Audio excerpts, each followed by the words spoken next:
sexto ano, good morning, bom dia para vocês, galera. Bom, na nossa aula de hoje nós vamos encerrar então os nossos conteúdos de língua inglesa, certo?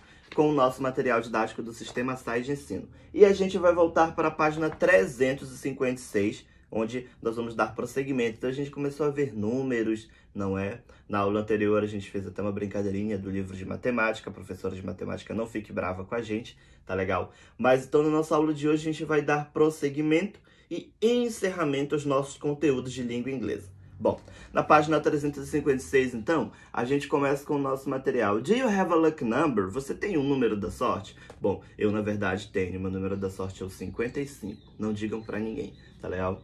How about an unlucky one? E sobre ter um número que é de azar, que não é um número da sorte? Vocês têm algum número? Bom, então, nós vamos ler aqui. Para os chineses, os números têm um significado especial.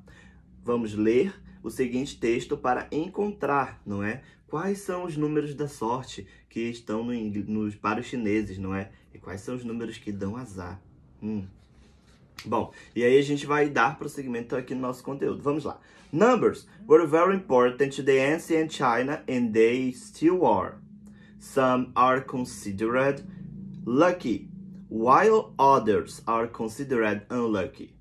Some are so special they are reserved only for the emperors. Olha só que legal. Então, os números sempre foram muito importantes para o povo na China, não é isso? E aí, na sequência, diz que eram tão importantes, mas tão importantes, que, bom, alguns números eram reservados apenas aos imperadores. Então, apenas os imperadores podiam usar certos números, não é? E aí a gente observa que nós temos aqui no nosso texto os lucky numbers e os unlucky numbers. Os números da sorte, não é? E os números que não são da sorte. Bom, o 2, o 3, o 5, o 8, o 9 e os números 6 e 7, certo? São considerados números de sorte, lucky numbers. Os números 4, 14, não é? Eles são considerados números que não são de sorte. E aí tem as explicações aqui, certo? Para o porquê, não é? De esses números eles serem da sorte ou não serem da sorte,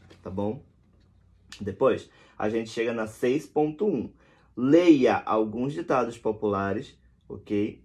Que tem os números, certo? E relacione cada um deles com significados. Então, bom, alguns ditados populares, e aqui no Brasil a gente utiliza muito, não é? Mais vale um pássaro na mão do que dois voando, não é? Ou então, quem tem 3 tem 2, quem tem 2 tem 1, quem tem 1 não tem nada. Então, esses ditados populares, não é? Geralmente utilizam números também. E baseado nessas informações, a gente vai, então, ler aqui alguns ditados populares. Bom, é o seguinte, o primeiro ditado que a gente tem é: duas cabeças são melhores que uma, ou seja, duas cabeças pensam melhor que uma, tá? Matar 2 pássaros com uma pedrada só. Isso aqui a gente diz matar 2 coelhos com uma cajadada só, não é isso? Depois, 2 errados fazem um certo. Essa aqui eu nunca tinha escutado, tá? Aos 6 e aos 7. Entre 6 e 7, né? Tipo aquela pessoa que fica sempre na mesma. Depois, estar na nuvem número 9. Estar na nuvem número 9 é tipo estar nas nuvens, estar muito feliz com alguma coisa. Depois, number 1. Aquela pessoa que é a número 1 em tudo, certo? 1 in a million. 1 em 1 milhão. É aquela pessoa que é muito especial, é muito importante. E aí, vocês vão ler agora aqui do outro lado, tá? No nosso material didático, as definições. Então, aqui do lado vocês têm os ditados e aqui vocês têm as definições. E vocês vão relacionar cada ditado com o que esse ditado significa, tá bom? Na sequência, a gente vai para a página 357, onde vocês vão responder para mim as seguintes perguntas de acordo com as próprias ideias de vocês, onde vocês vão dizer para mim o seguinte, tá? Are 2 heads better than one, in your opinion? 2 cabeças são melhores que uma, na sua opinião?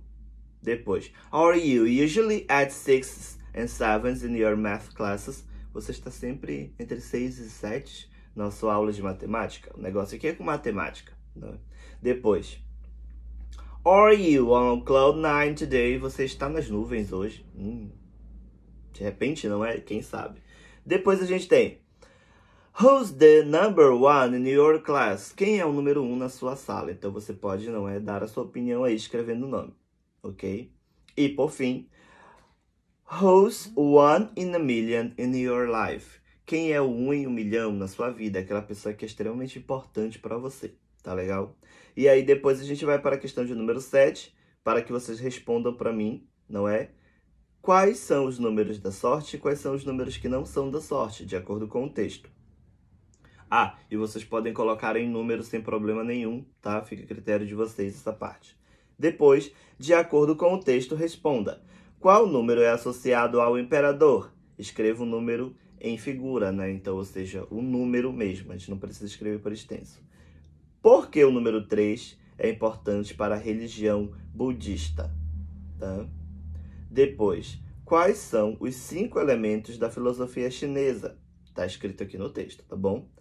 E, por fim, o que o texto apresenta, ou melhor, o texto apresenta uma razão pela qual o número 6 e o 7 são considerados de sorte? Tá? Então, vocês vão responder para mim essas informações. E aí, finalizando o nosso material, mas apenas enquanto atividade interativa, tá?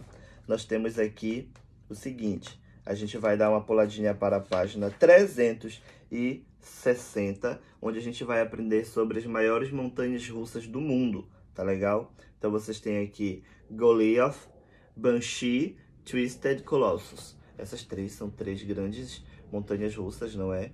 Que estão pelo mundo, se não me engano, acho que todas elas estão nos Estados Unidos. Sim, todas elas estão nos Estados Unidos, tá legal? E vocês vão ler para mim um pouquinho sobre ela, certo? E farão uma pequena pesquisa. Bom, números são importantes, estão em todo lugar. Observe o infográfico a seguir, não é? Que fala sobre as montanhas russas. Você precisará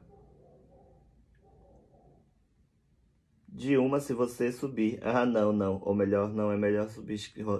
Eu não gosto de montanha russa. Tá legal? Então você precisará de uma se você escalar, não é? Uma dessas montanhas russas e você precisará saber quantos metros de altura ela tem, certo? Então é melhor a gente já ir se preparando. Bom, a maior montanha russa, a mais longa, não é? Invertida, ou seja, que vira de cabeça para baixo.